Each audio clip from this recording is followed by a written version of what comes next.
Mengubah Takdir. Karya Agus Mustafa, serial ke-7 Diskusi Tasawuf Modern. Penerbit Padma Press Surabaya, www.padmapress.com. Subbab 3, konsep yang kontraproduktif. Kekeliruan persepsi terhadap konsep takdir telah menjadikan umat Islam kontraproduktif selama ratusan tahun. Mestinya konsep takdir ini memiliki dampak positif dalam kehidupan beragama kita. Ia adalah sebuah konsep agar hidup dan kehidupan kita sukses dunia dan akhirat. Tapi yang terjadi justru sebaliknya. Umat Islam terjebak dalam kebingungan konsep hidupnya sendiri, yang kemudian menyulut perdebatan selama berabad-abad. Kekeliruan utamanya, sebagaimana kita tahu, adalah menyamakan takdir dengan nasib. Atau dengan kata lain, banyak kalangan Islam yang berpendapat bahwa manusia tidak memiliki peranan bebas alias independen dalam hal takdir. Sementara di dalam kehidupan nyata mereka harus berhadapan dengan kerasnya persaingan untuk meraih kesuksesan. Sehingga dalam keseharian kita menjumpai orang-orang bingung dalam bersikap. Mereka menemui kontradiksi dan sulit untuk menentukan sikap. Mereka ada beberapa golongan. Di antaranya ada orang-orang yang percaya sepenuhnya bahwa nasibnya telah ditentukan Allah. Karena itu, mereka tidak melakukan usaha untuk meraih kesuksesannya. Mereka yakin bahwa rezeki, jodoh, dan kematiannya telah ditetapkan sejak mereka belum lahir. Di kalangan Jawa, kita banyak mengenal ungkapan-ungkapan yang bernuansa pesimistik, seperti "Trimo ing pandum", artinya terima saja apa yang sudah ditetapkan, "alon-alon syukur kelakon", pelan-pelan saja asalkan terjadi, "pulung sugih", bernasib kaya, "pulung melarat", bernasib miskin, dan lain sebagainya. Konsep takdir memberikan motivasi positif, sedangkan nasib cenderung memberikan motivasi negatif. Konsep takdir mengajarkan agar kita tegar, dinamis, dan kreatif dalam menyikapi kehidupan. Sedangkan nasib cenderung mendorong kita untuk bersikap pasrah, statis, dan malas. Takdir mengajari hidup produktif, sebaliknya nasib cenderung mengarah pada kontraproduktif. Dalam dunia kedokteran jiwa, dikenal ada pribadi tipe A dan tipe B. Tipe A adalah seseorang yang ingin selalu perfect dalam bekerja. Dia orang yang tergolong ambisius untuk menjadi orang nomor 1. Semangat kerjanya menggebu dan menginginkan hasil yang sempurna. Dia pekerja keras yang pantang menyerah. Sayangnya, pribadi tipe A seringkali tidak mampu mengelola kondisi kejiwaannya secara baik. Ia mudah stres jika keinginannya tidak terpenuhi. Ia juga mudah kecewa.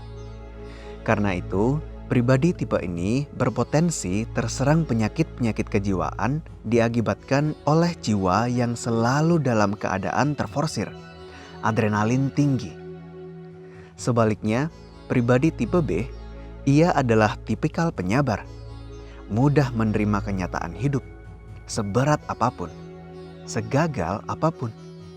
Ia pintar memanage kondisi kejiwaannya, sehingga tergolong sulit stres, jarang kecewa. Sayangnya, ia termasuk orang yang tidak punya semangat untuk maju. Ia tipikal pasrah pada keadaan, cenderung ceroboh dalam bekerja. Standar kualitasnya rendah, mengarah pada stagnasi alias kemandekan. Nah, tipikal orang-orang yang berpegang pada konsep nasib adalah tipikal pribadi B.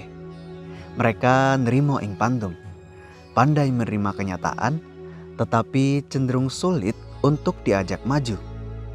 Mereka agak alergi pada perubahan, cenderung statis.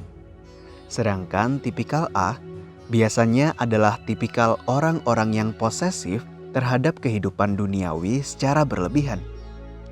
Itulah yang digambarkan Allah sebagai para pengejar kemewahan dan kehidupan duniawi.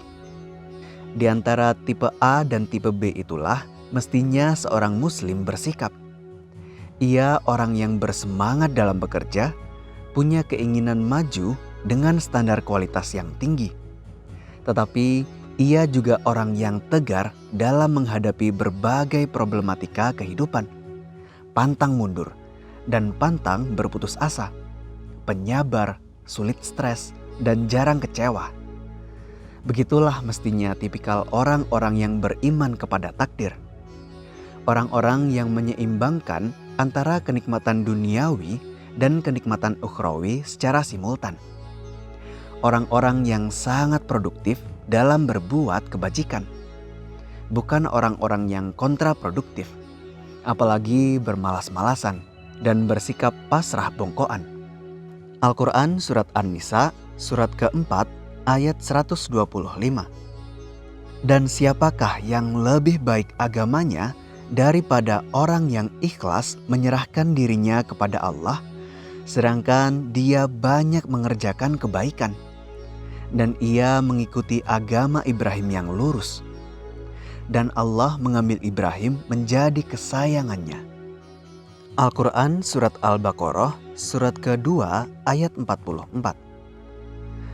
Mengapa kamu suruh orang lain mengerjakan kebajikan, sedang kamu melupakan dirimu sendiri? Padahal kamu membaca Alkitab. Maka tidakkah kamu berpikir? Al-Quran Surat Al-Baqarah, surat kedua, ayat 112. Tidakkah demikian, bahkan barang siapa yang menyerahkan diri kepada Allah, sedang ia berbuat kebajikan, maka baginya pahala pada sisi Tuhannya, dan tidak ada kekhawatiran pada mereka, dan tidak pula mereka bersedih hati. Begitulah Allah mengajari kita untuk menjadi umat yang produktif dan bekerja keras, tetapi sekaligus menjadi orang yang ulet, tekun, teguh pendirian, dan penyabar dalam berjuang mencapai tujuan. Inilah sebenarnya makna konsep takdir yang harus kita pahami dan kita terapkan dalam kehidupan kita. Selengkapnya bisa Anda dapatkan di www.patmapress.com.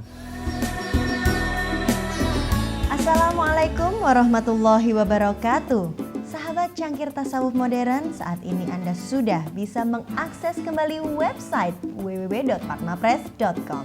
Tentu saja dengan desain dan layout yang baru dan lebih modern, sehingga memberikan pengalaman yang lebih menyenangkan untuk Anda dalam mencari buku-buku yang diterbitkan oleh Patmapress.